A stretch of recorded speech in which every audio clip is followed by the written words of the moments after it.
कसं आहे, शासकीय दालनामध्ये येताना टेक आणि गिव या सगळ्या गोष्टी केल्या पाहिजे का नाही?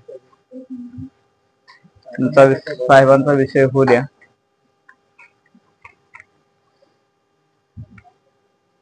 महत्वाचं म्हणजे साहेब, जे आरक्षण दिलेलं आहे त्याच्यावरती आम्ही न बोलता जो जी आर काढलेला आहे, म्हणजे प्रत्यक्षात जो जी आर काढला, हातानं सही केली आणि जी डिजिटल सही केली, त्याच्यावरती आम्ही थोडस बोलणार आहे आणि डॉक्युमेंटरी बोलणार आहे साहेब. हे बघा, हस्तलिखित जो 2 हे बघा, हा हस्तलिखित 2 तारखेला झाला. वर्षा देशमुख, उपसचिव, महाराष्ट्र शासन. बरोबर आहे. याच्यामध्ये साहेब शब्द काय आहे की हैदराबाद गॅझेटर मधील नोंदी विचारात घेऊन मराठा समाजाच्या पात्र व्यक्तींना कुणबी किंवा मराठा कुणबी किंवा कुणबी मराठा जातीचे प्रमाणपत्र देण्यासाठी कार्यपद्धती विहित करण्याबाबत. बरोबर बरोबर. हे पात्र, हे तर आहे का पात्र? आता दुसरा हे झाला हस्तलिखित आणि हातानं सही केलेला. दुसरा झाला साहेब डिजिटल, म्हणजे जो डिजिटल झाला त्या दिवशी संध्याकाळी सगळ्यांच्या वेबसाईटला आला. तिथं काय झालं की हैदराबाद गॅझेटर मधील नोंदी विचारात घेऊन मराठा समाजाच्या व्यक्तींना कुणबी किंवा मराठा कुणबी किंवा कुणबी मराठा जातीचे प्रमाणपत्र देण्यासाठी कार्यपद्धती विहित करण्याबाबत. म्हणजे ह्याच्यामध्ये हो का, डिजिटली साईन आहे ऑनलाईन.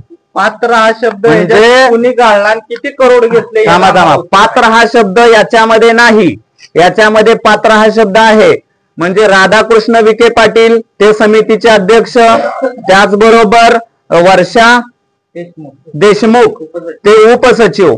मग ह्या दोघांनी समितीमध्ये असताना एका ठिकाणी एक सही आहे. या शब्दासाठी जनतेचा सवाल आहे, बाहेरील जनतेचा, ओबीसी समाजाचा, की याच्यात भ्रष्टाचार कितीचा झाला, किती कोटीला मॅनेज करून एक पात्र शब्द काढला.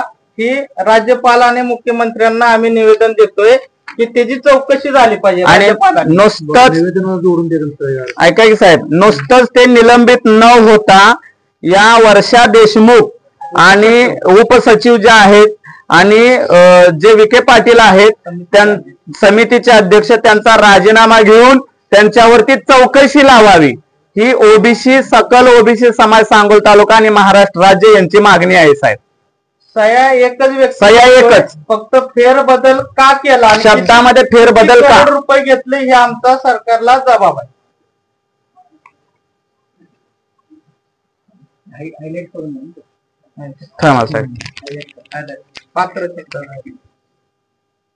पात्र मध्ये व्यक्ती काहीशा येतात, पण पात्र जर शब्द काढला तर सरसकट याचा अर्थ होतो. आता गेरडे साहेब बोलले की 2 जी आर आहेत, म्हणजे असं म्हणावं लागेल की पात्र हा शब्द एकात आहे, पात्र शब्दात एकात नाही, म्हणजे जी आर हे 2च आहेत. आणि मराठा समाज सुद्धा एक फसवणूक केल्यासारखाच विषय आहे ह्याच्यामध्ये.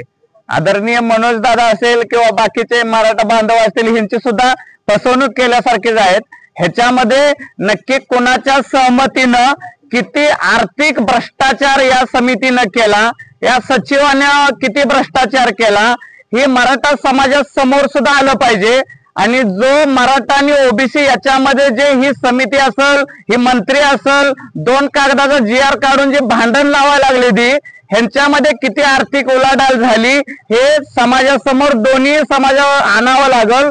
जे काही सचिव आहेत त्यांची चौकशी व्हावी, जे मंत्री आहेत त्यांची चौकशी व्हावी आणि 2 समाजामधील जो गैरसमज आहे तो दूर व्हावा अशी मी विनंती करतो. जे याला ते मंत्री समिती आणि सचिव हे दोन्ही त्याला जबाबदार आहेत, पण हे सर्वजण मुख्यमंत्र्यांच्या आदेशानं काम करत असतात.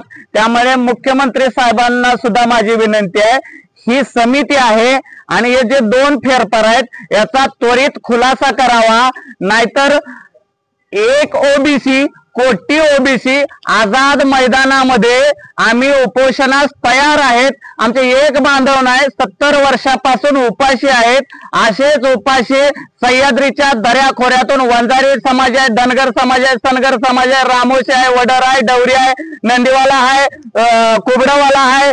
सगळा समाज हा मुंबईच्या दिशेनं आपलं खाण्याचं सामान असं सगळं साधन सामुग्री येऊन 2 ते 4 दिवसात रवाना झाल्याशिवाय राहणार नाही. धन्यवाद. जय ओबीसी. मी इंजिनियर रामचंद्र गुटुगडे. आताच गेरडे सर व आर गुटुगडे सरांनी सांगितल्याप्रमाणे की या GR मध्ये जी काय तुम्ही स्पेलिंग मिस्टेक चुकीच्या पद्धतीने केली, एक डिजिटल साइन आहे, एक हस्तरेखित साइन आहे, तर त्याच्यात किती कोटीचा तुम्ही भ्रष्टाचार केला या मॅडमने हे उपसमितीने. तो शब्द काढायला, पात्र हा शब्द काढायला किती करोड रुपये घेतले हा माझा यांना सवाल आहे. त्याची SIT चौकशी व्हावी आणि मुख्यमंत्री साहेब आणि राज्यपाल साहेबांना आम्ही पत्र दिलेलं आहे त्या संदर्भात की त्यांची चौकशी लावून जोपर्यंत चौकशी होत नाही त्यांना तात्काळ निलंबित करावं. वर्षा देशमुख मॅडम उपसचिव आणि जे अध्यक्ष आहेत समितीचे विखे पाटील साहेब मंत्री, ह्या दोघांना पहिल्यांदा निलंबित करा आणि नंतर ना जी काही चौकशी होईल ते आम्हाला सांगा. तुम्ही जर GR मध्ये जर फेरफार करत असाल, बदल करत, मग शासनात राहिले काय? म्हणजे शासन म्हणजे काय राहिले का? याला काही किंमत राहिले का त्या गोष्टीला? आणि हा GR तर आम्हाला ओबीसीला मान्यच नाही, ही पहिली गोष्ट.